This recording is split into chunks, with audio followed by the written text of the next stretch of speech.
యమునా నదిలో ఒక ఘోర పడవ ప్రమాదం జరిగింది. అసలిది ఎందుకు జరిగిందో నివేదికలు ఏం చెబుతున్నాయో చూద్దాం. అది ఏప్రిల్ 10, 2026 యమునా నదిలో తీర్థయాత్రకు వెళ్తున్న ఒక పడవ ప్రయాణం విషాడంగా ముగిసింది. పంజాబ్ నుంచి వచ్చిన సుమారు 30 మంది పర్యాటకులతో ఉన్న పడవ వృందావనంలో బోల్తాపడిన తరువాత దృశ్యమిది. ఈ దుర్ఘటనలో 10 మంది ప్రాణాలు కోల్పోయారు.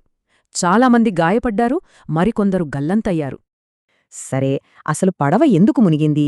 దర్యాప్తులో తేలిందేంటంటే ఇది నివారించదగిన ప్రమాదమే. ఒక తాత్కాలిక వంతెనను తొలగించాక దాని ప్యాంటూన్ డ్రమ్ను నిర్లక్ష్యంగా నదిలోనే వదిలేశారు. పడవ దాన్నే ఢీకొట్టింది. అయితే ఇది కేవలం ఒక ప్రమాదం కాదు. దీని వెనుక మన జలమార్గాల్లో ఉన్న పెద్ద వ్యవస్థాగత సమస్య ఉంది. 2012లో ఇలాంటి ఘోర ప్రమాదం తర్వాత జాతీయ భద్రతా మార్గదర్శకాలు వచ్చాయి. కాని 10 ఏళ్ల తర్వాత కూడా అమలుపై సమీక్ష మాత్రమే జరుగుతోంది.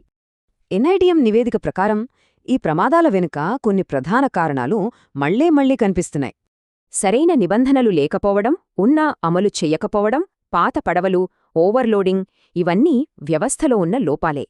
నివేదికలో స్పష్టంగా చెప్పారు, ప్రైవేట్ బోట్ ఆపరేటర్లపై నియంత్రణ కొరవడింది. ఇది చాలా పెద్ద లోపం. విషయమేంటంటే ఈ సమస్యలకు పరిష్కారాలు కూడా ఉన్నాయి. వాటిని అధికారికంగా సిఫార్సు కూడా చేశారు. ఎన్ఐడిఎం కొన్ని స్పష్టమైన సూచనలు చేసింది. కఠిన పర్యవేక్షణ, సిబ్బందికి శిక్షణ, ట్రాకింగ్ మరియు ఫిట్నెస్ సర్వేలు. 1, 2 కాదు, మొత్తం 46 సిఫార్సులు చేశారు దేశవ్యాప్తంగా పడవల భద్రతను పెంచడానికి. చూడండి, ప్రణాళికలు కాగితాలకే పరిమితం.